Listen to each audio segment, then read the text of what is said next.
جی مفتی صاحب، ایک سوال اور اپنے ناظرین کی طرف سے کرنا چاہوں گا کہ حضور صلی اللہ علیہ وآلہ وسلم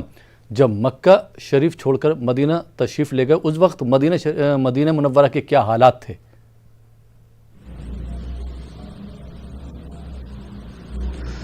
حضور پاک علیہ الصلوۃ والسلام جس وقت مکہ مکرمہ سے ہجرت کر کے جب مدینہ منورہ تشریف لائے، اس وقت یہاں کے حالات ایسے تھے کہ صحابہ کرام رضوان اللہ علیہم اجمعین کا ہجوم تھا یہاں پر۔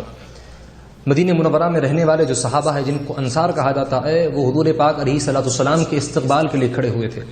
جب حضور پاک علیہ الصلوۃ والسلام مدینہ منورہ جب تشریف لے گئے تو مسجد قباء سے لے کر مدینہ منورہ تک روڈ کے اطراف میں صحابہ کرام سب باندھ کر کھڑے ہوئے تھے،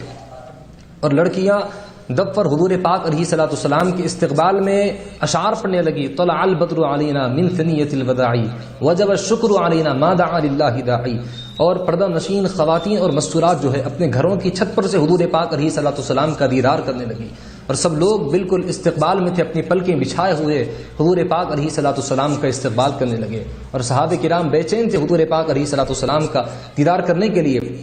حضرت ابوبکر صدیق رضی اللہ عنہ حضور پاک علیہ الصلوۃ والسلام کے ساتھ سے آپ اپنی چادر نکال کر سرکار کے سر انور پر تان دیتے ہیں اور بتاتے ہیں غلام یہ ہے اور آقا یہ ہیں، دونوں حضور پاک علیہ الصلوۃ والسلام کے ساتھ تشریف لے جا رہے ہیں، دونوں ہیں۔ صحابہ کرام رضوان اللہ علیہم اجمعین اپنے